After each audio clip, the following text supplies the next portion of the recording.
Welcome back, friends. This is Dr. Mlelwa Lecturers. Don't forget to click the subscribe button and to click the bell, then put all for more updates. To join our Telegram group for discussions, just click show more in the description. Then if you scroll down, you see the links for the O-level and the A-level group. Welcome back, friends. This is Advanced Biology Coordination, and we have this session 27. The facilitator in this session, I am Dr. Mlelwa. So in this session we'll be discussing about the laws of the synapse, and I am sure that we can't finish all of them in one session because I want to be understood by my students. So I might discuss only one of the laws of synapse, and then in the next sessions we'll be discussing other laws of the synapse.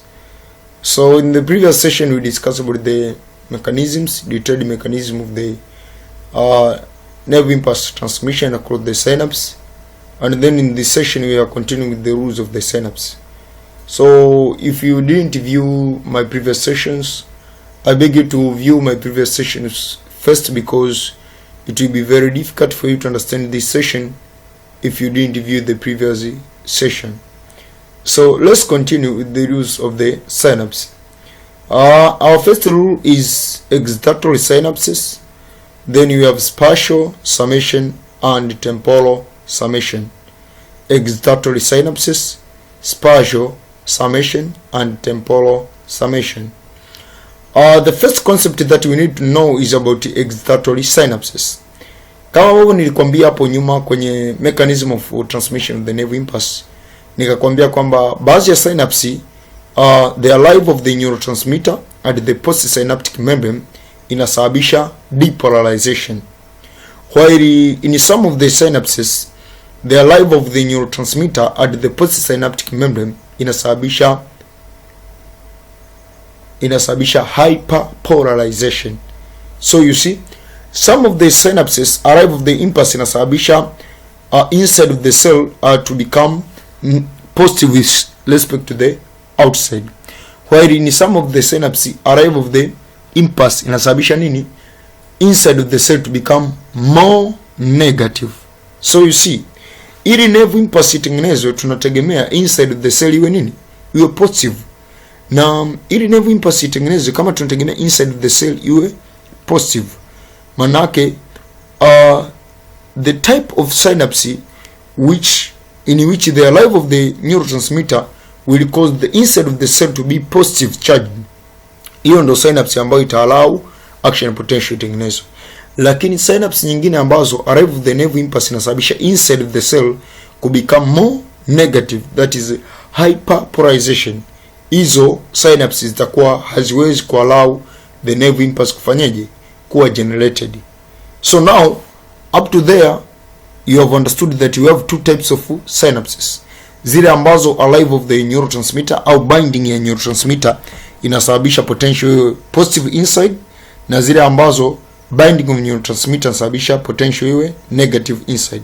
So zile ambazo potential inakuwa positive inside zinaitwa excitatory synapse, that means they generate the action potential, and zile ambazo zinasababisha negative kuwe, inside kuwe more negative, zinaitwa inhibitory, that means they inhibit the generation of the nerve impulse. So tuanze kwanza na hizi excitatory synapse. Kwa tunachokisema ni kwamba at excitatory synapse, ion specific channel open up, allowing sodium ions to enter and potassium ions to leave down their respective concentration gradient. That means the entry of sodium ions will lead to the generation of the positive potential inside. So this lead to a depolarization. Depolarization simply ni ile hali ambayo sodium zikiingia inside kutakuwa positive with respect to the outside, kama vile ambavyo tu discuss kwenye mechanism of the formation of the action potential. So this lead to the depolarization in the postsynaptic membrane. So the depolarization response is known as an excitatory postsynaptic potential, EPSP, excitatory postsynaptic potential, EPSP. So EPSP actually inaweza ikawa sio action potential, excitatory postsynaptic potential inaweza ikawa kubwa. Ikiwa kubwa ndio inatengeneza action potential. Ndio maana tunasema and the size of this potential is usually small but longer lasting than that of the action potential. So the excitatory postsynaptic potential, its size does not reach the threshold value. Excitatory postsynaptic membrane, excitatory postsynaptic potential ikiwa moja, normally haiwezi kutengeneza nini? Action potential until zikicombine mbili au tatu. Inategemea sasa, zinaweza combine from different axons au from the same axons, and it is where now we are coming with the concept of summation, because tuna combine excitatory postsynaptic membrane, tuna combine excitatory postsynaptic potential mbili au zaidi. That means we sum them. That is what we call summation. Kwa unaona size ya hii potential inakuwa ni ndogo, usually small but longer lasting. Maanake potential haishi haraka, inakaa muda mrefu. Kukaa muda mrefu kuna faida gani? Kuna faida kwa sababu the next neurotransmitters zitakavyokuwa released zitatengeneza tena nini? Excitatory postsynaptic membrane. And then the first excitatory postsynaptic potential ina uwezo wa kusum ikajumlishika na ile ya pili, then zikatengeneza nini? Action potential. So this is very important to understand. So the size of excitatory postsynaptic potentials fluctuate in steps. Kwa hiyo fluctuate in steps inamaanisha nini? Ina suggest that transmitter substance is released in packets rather than individual molecules. The size of excitatory postsynaptic potential fluctuates in steps. That means the release of neurotransmitter is in packets. To release one packet, the excitatory postsynaptic potential increases. To release one packet, lakini if we could be releasing a single molecule, that means the size of excitatory postsynaptic potential isingeweza kwenda in steps. So that means each step is thought to correspond to the release of transmitter substance from one synaptic vesicle. Release of transmitter substance from one synaptic vesicle. So what we are saying that a single excitatory postsynaptic potential is normally unable to produce sufficient depolarization to reach the threshold required to propagate an action potential in the postsynaptic neuron. However, it does increase the chances of further excitatory postsynaptic potential generating an action potential, an effect called facilitation. Kwa tutaenda kuona kwa mbele kwamba synapse inaweza kufanya kitu kinaitwa facilitation. Kwa nini? Kwa sababu ile excitatory postsynaptic potential moja tulisema size yake ni small lakini ni longer lasting. Inavyokaa muda mrefu inaongeza chances, ina facilitate the next excitatory postsynaptic membrane to sum up with the first and then to generate the action potential. Kwa maana yake kinachotokea ni kwamba one excitatory postsynaptic potential haiwezi kutengeneza nini? Action potential. Lakini kwa sababu neurotransmitters zinakuwa released kwenye next time, manake ile single excitatory postsynaptic membrane inakuwa very important ili zile zinazofuata ziweze kutengeneza nini. Kwa hii diagram hapa tutaenda kuona huko mbele tunavyoenda kuelezea kuhusu summation. Lakini summation hivyo ndivyo ambavyo inatokea.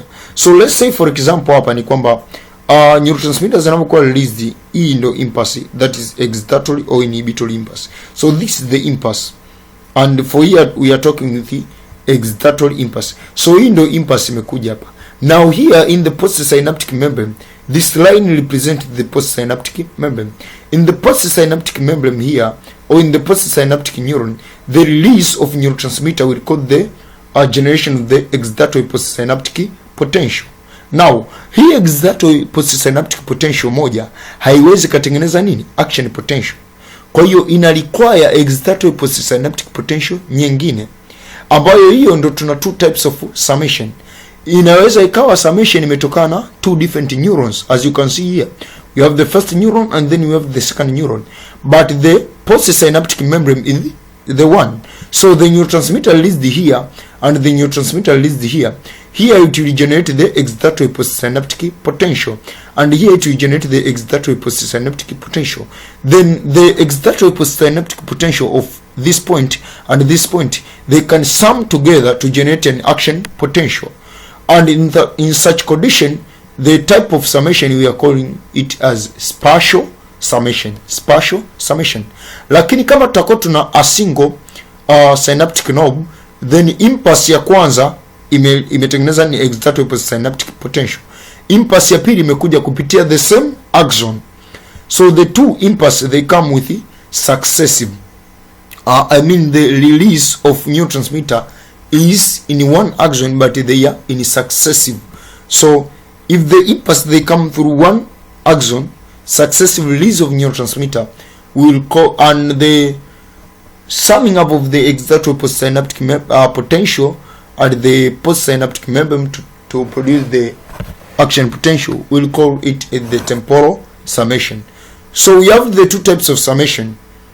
As you can see that the depolarizing effect of several excitatory postsynaptic potential is additive. Additive means we can add them. Kwa hiyo excitatory postsynaptic potential tunaweza tukazijumlisha. Additive tunaweza tukazijumlisha. A phenomenon known as summation. Kwa tabia ya excitatory postsynaptic potential kuwa tunaweza kuzijumlisha tunaita nini? Summation. And we have two types of summation depending on whether the excitatory postsynaptic potential they come from the same presynaptic neuron or from different presynaptic neuron. So I mean presynaptic axon. Two or more excitatory postsynaptic potential arising simultaneously at different regions of the same neuron, usually from different neurons, may produce sufficient depolarization to start an action potential in the postsynaptic neuron. This is called spatial summation. Spatial summation. So as you can see here, that the two impulses, they arrive successive. You see, I mean not successive, sorry, it is simultaneous. Simultaneous means at the same time. Kwa two impulses, moja ina arrive hapo, moja ina arrive hapo, muda huo simultaneous. Huku kwenye temporal ni successive, kwenye spatial ni simultaneous. So it's very important when you are defining spatial and temporal summation to use these terminologies, that the two or more excitatory postsynaptic membrane are arising simultaneously at different regions of the same neuron, usually from different neurons, may produce sufficient depolarization, and this is called spatial summation, kama ambavyo tumeona kwenye figure hapo juu. But the rapid, you see, rapid repeated release of transmitter substance from several synaptic vesicles by the same synaptic knob. So we can sometimes call it as rapid or successive. The same, the terminologies means the same thing. Called rapid or successive release of transmitter substance from several synaptic vesicles by the same synaptic knob as a result of an intense stimulus produces individual excitatory postsynaptic potentials which are so close together that they summate and give rise to the action potential in the postsynaptic neuron. This is called temporal summation. So sometimes called summation through time, but it is normally called as temporal summation. So as you can see kwamba hizi impulse mbili kwenye temporal summation zilikuwa zinakuja successive. That actually means that the neuron was stimulated the intense stimulus.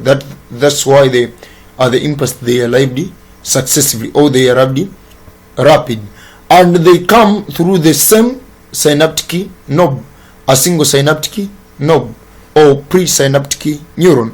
So the major difference between the spatial and the temporal summation is that the spatial summation include more than one presynaptic neuron, while the temporal summation includes only a single presynaptic neuron. Then in the spatial summation, the impulse they arrive simultaneously, while in the temporal summation, the impulse or the neurotransmitter they are released successive. So you see, the neurotransmitter in spatial summation they are released simultaneously, while in the temporal summation they are released successively. Therefore, impulse can be set up in a single postsynaptic neuron as the result of either weak stimulus by several presynaptic neurons or repeated stimulus by one presynaptic neuron. So in this lecture, let I end up here, and in the next lecture we'll be discussing about the inhibitory synapses and the neuromuscular junction at the loose of synapse. Kwa hiyo kama ambavyo naona kwamba kwenye kipindi hichi tumediscuss hiyo moja ambayo tuko naangalia temporal, spatial summation pamoja na excitatory synapse. So inhibitory synapse pamoja na neuromuscular junction, we discuss them in the next session. So let I end up here. Subscribe to the channel, share the link for the video, and invite more friends to look these videos. If you have any comment in my description, and if you need my notes, just contact me with the phone number which are present in the description below. Thank you.